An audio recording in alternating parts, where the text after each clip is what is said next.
My poetry started off because I had a support worker from Bernardo's, and she introduced me to poetry, and I just really enjoyed it because it gave me a sense of relief doing poetry and being able to express my emotions through, a beautiful thing. And I liked the attention that I got from the poetry because it was such a good and positive thing.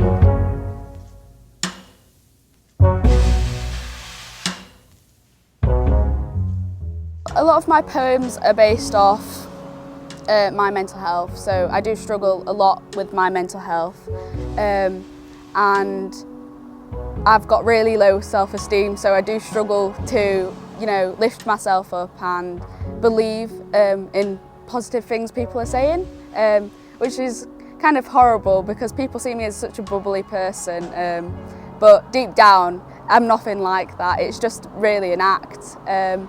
And with poetry, it's opening a door and kind of exposing myself in a way, so that people can understand.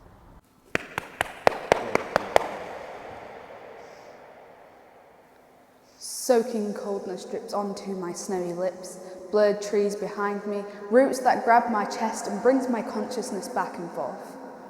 Which is the right direction? Hands that the frost has clenched holds my heart, rapidly taking my thoughts round my bloodstream, cheerful smiles as I painfully fade into a memory.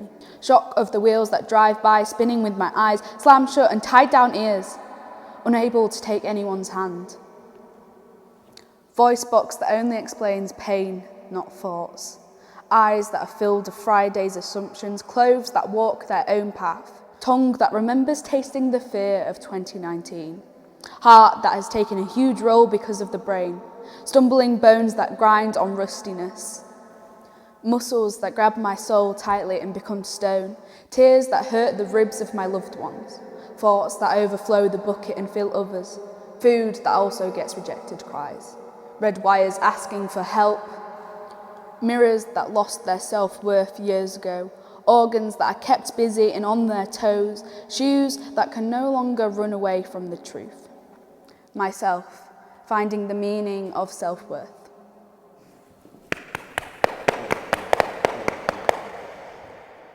I think a key factor for people's mental health getting worse is not being listened to. People just assume things and put you into a category and keep you stuck there. But a lot of people don't like that. And if you're speaking to someone and you're there just butting in all the time, that you're not going to feel like you're being listened to.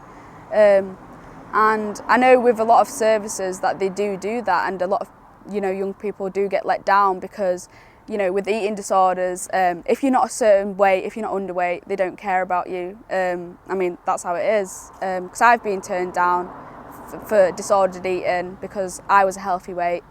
And they said that they couldn't help me with that. So they're taking people in crisis point, and they shouldn't be taking people in crisis point. They should be taking them before they get in crisis point because they're going to have more people in crisis point if they don't solve it before.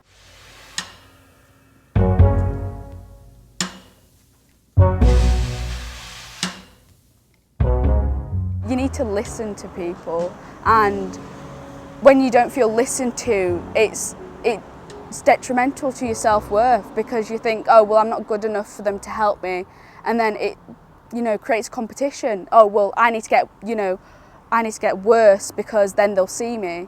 And if you're ill enough, then you'll get seen to, and then it creates stigmas and competitions in mental health, because unless you're dying, they're not going to help you, and it's heartbreaking because people are just sat there alone.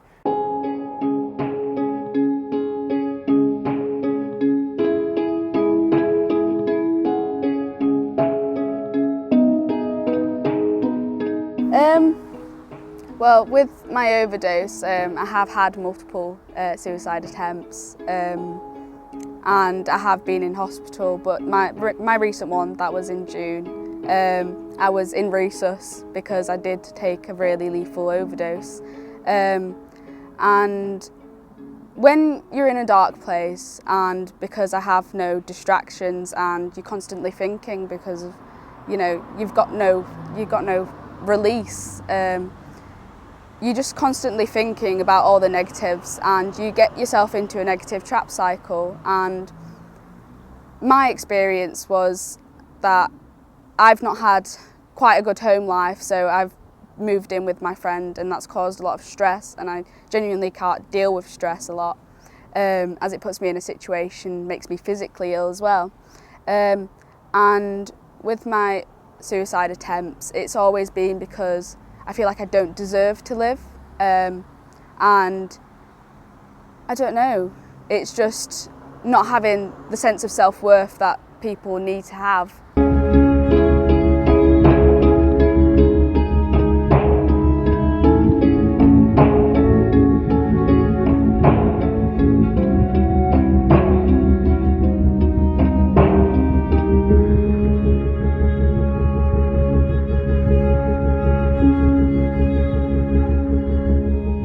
You know, the older generation, they always look at our generation and see us as, you know, bad, we're bad influences, we all do drugs, we all drink, we create crime, but realistically that's what all they were doing when they was younger as well. So I don't understand why they don't, you know, relate and try to understand, but most of the time it's just telling them off. And I guess that's what their parents did to them, and then it's just generational after generation.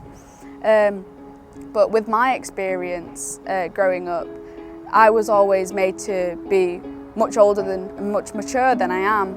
And the older generation to me has shown me what I don't want to be like. People usually look to the older generation and aspire to be like someone. I've always not wanted to be like that. I think it's a really key point to independence is not aspiring to be like someone, because then that just creates toxic traits and, you know, low self-esteem, because no, you can never be like someone else but yourself.